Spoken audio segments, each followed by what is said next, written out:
สบายดีFCมาทุกคนเนาะมื้อนี้ก็ฝนตกอีกบ่ได้ไปต่อนกทุกคนนะช่วงนี้ฤดูฝนเนาะตกคู่มื้อว่าสิไล่นกออกใส่คอกเนาะใส่ยางน้อยเนาะสิไล่นกอยู่กรงเลยใส่ยางน้อย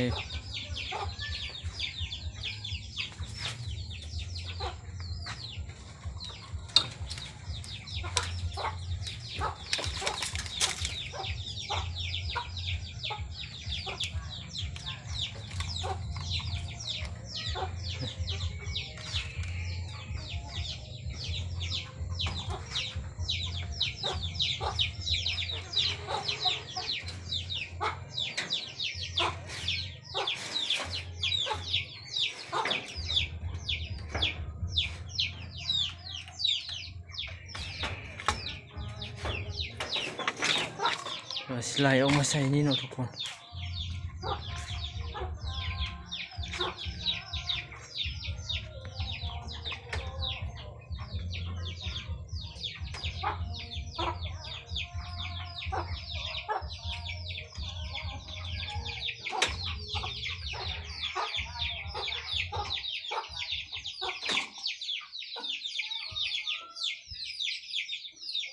ลองบ่มันจะออกบ่ฉันไล่อยู่ใส่เล่นนก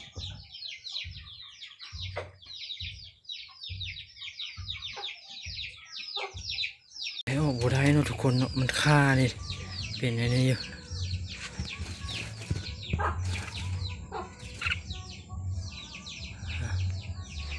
นกอะ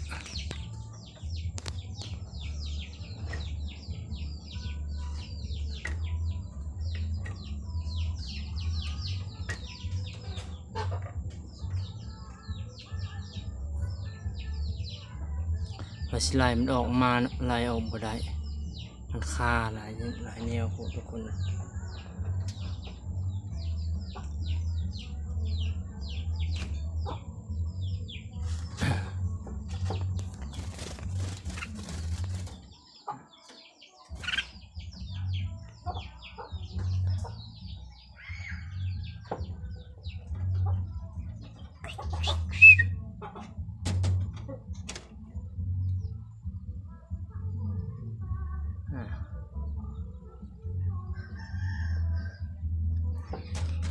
ห้องดีเอ้ยคู่มือนี่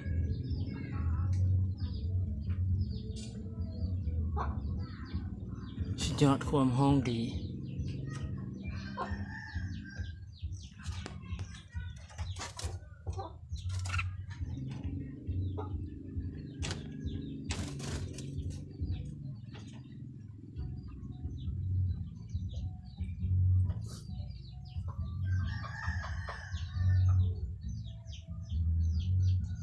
เดี๋ยวสิไล่ออกมาใส่คอกน้อยก็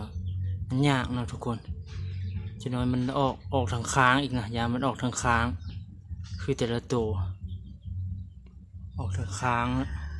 บางทีก็ออกป่องลุ่มน้อย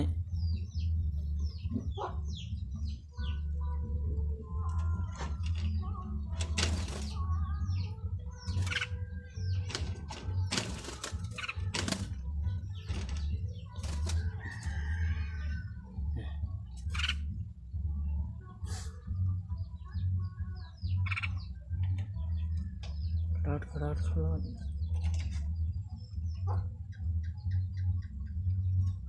ใครสนใจก็ติดต่อมาได้เนาะทุกคนเนาะตัวนี้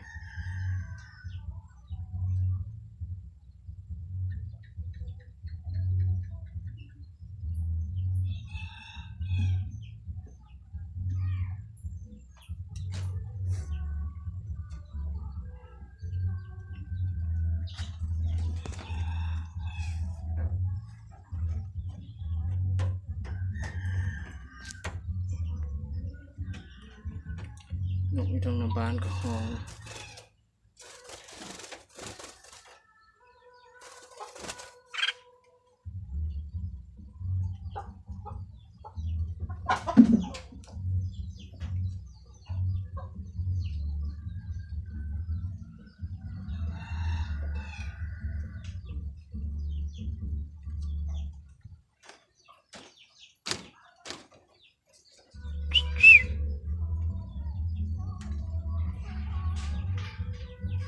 คื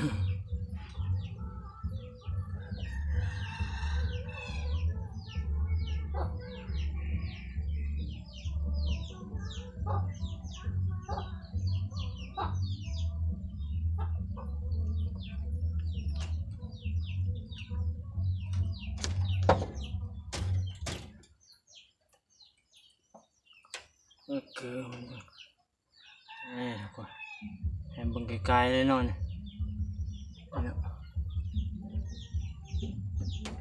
งามอยู่ได้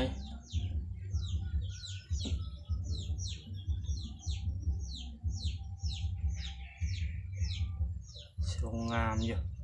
ห้องดีนะ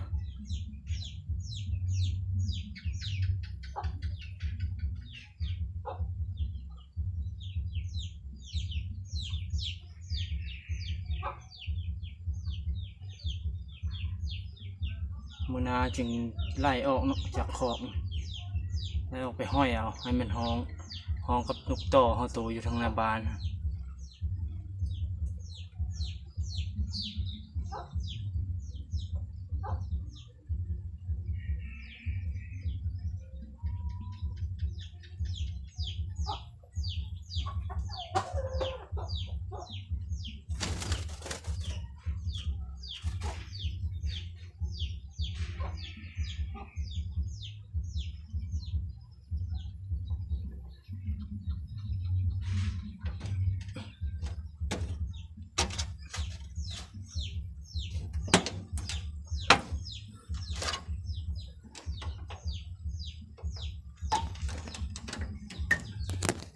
กดออก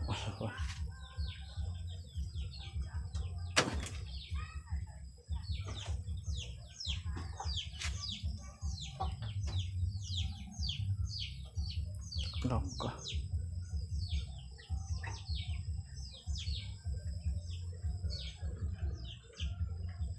ดอกบุดีก็ออกอีกเลย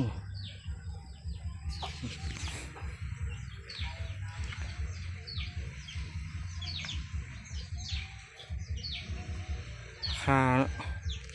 ว่าสิเอายางมันแนบใส่อยู่นี่ยางมันแนบใส่นี่ว่ะแล้วยางใหญ่อยู่ในยางใหญ่อยู่ในขอบคุณยางน้อยนี่มันน้อยโพดยางตัวนี้น้อยโพดไหลออกมาบ่ได้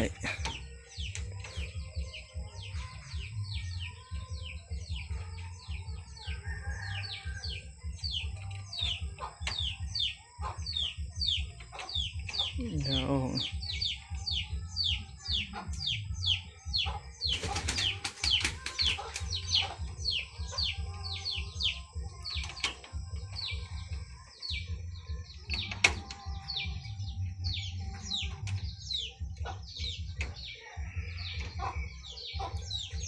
ใส่ละนกก้อนไปเลยทุกคน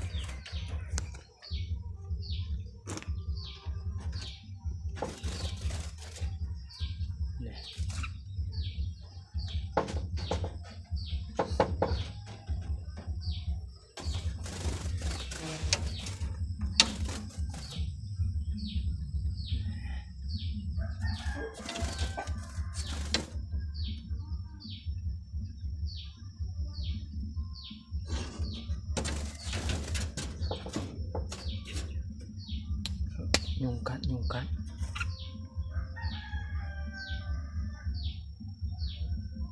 โอ้อยู่ของนกยามใดยุงกัดยามนั้น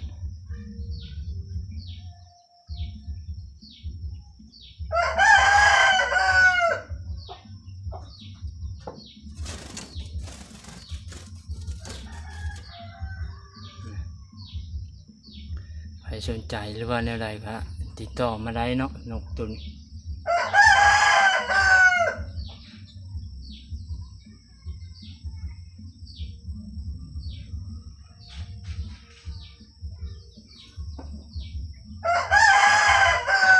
บ่ได้แห่เฮงพันใดได้นี่ธรรมดาเนาะความแห่นี่ยังคุ้นกับนกต่อเขาซ้ำนะตัวนี้นะต่อหากระไดยังบ่ฮอดเดือนซ้ำนี่ยังบ่ฮอดเดือนซ้ ในประมาณ2-3 ทิศนี้เนาะได้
โอเคเนาะทุกคน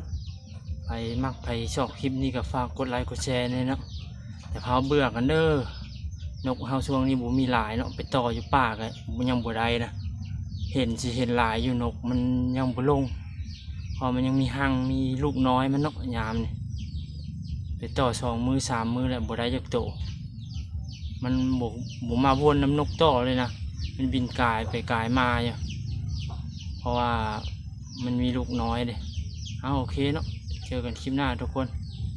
คลิปนี้ก็จะจบลงเพียงเท่านี้เนาะ